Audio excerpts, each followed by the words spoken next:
इसका नियम यह है कि नहाए खाए के दिन आप सुबह में स्नान करें, और स्नान आप नदी या तालाब में भी कर सकते हैं और घर पे भी कर सकते हैं, आप अपने सामर्थ्य के अनुसार। और उसके बाद अगर आप नदी में हैं, तालाब में हैं, तो वहां पे स्नान के बाद जो झिंगनी तरोई का पत्ता होता है, उस पत्ता पे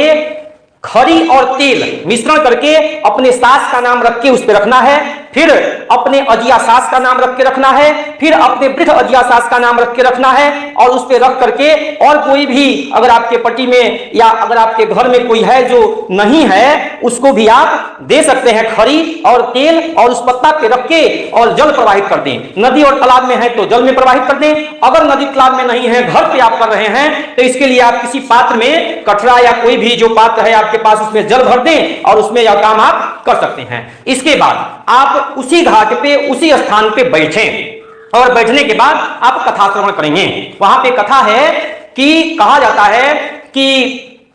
ए अरियार प्रताप अरियार रामचंद्र से कहिया जाए कि अविनाश के माई ज्योतिया बहुत बड़ी, ऐसे देहात में कथा कहा जाता है। इसके बाद यह कथा आप वहां से सुनेंगे, और मैं कथा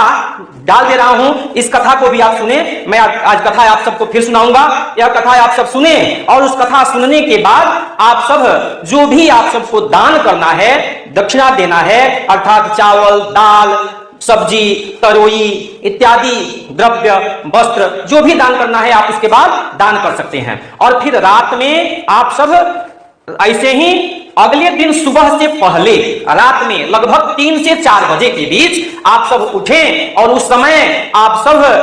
सरगही, दही चिवड़ा का सरगही खाएं, और सरगही खाने के बाद आप सब अगले दिन से व्रत प्रारंभ करें। उस दिन आप सबको कोई कार्य नहीं करना है। कार्य नहीं करने के लिए मनाही इसलिए किया जाता है कि कोई भी अगर आप काम करते हैं तो उसमें आपको मान लीजिए कि कोई जीव का हत्या हुआ, कोई भी कुछ होता है, काम करते हैं, अगर सब्जी काट रहे हैं उसमें कोई कीड़ा है, उसमें कट जाता है, इसलिए आप सबको काम करने से मनाही की जाती है। चावल फटक रहे हैं, चावल बना रहे हैं, उसमें कोई घुन है, कीड़ा है, इसलिए आप सबको काम से मना किया जाता है। इसलिए कहा जाता है कि खर भी इसमें नहीं तोड़ना है। तो आप कोई भी कार्य इसमें न करें, और दिन भर उपवास रहें, निर्जला रहें, निर्जला रहना पड़ता है इसमें। और अगले दिन सुबह में आप सूर्योदय के बाद शुद्ध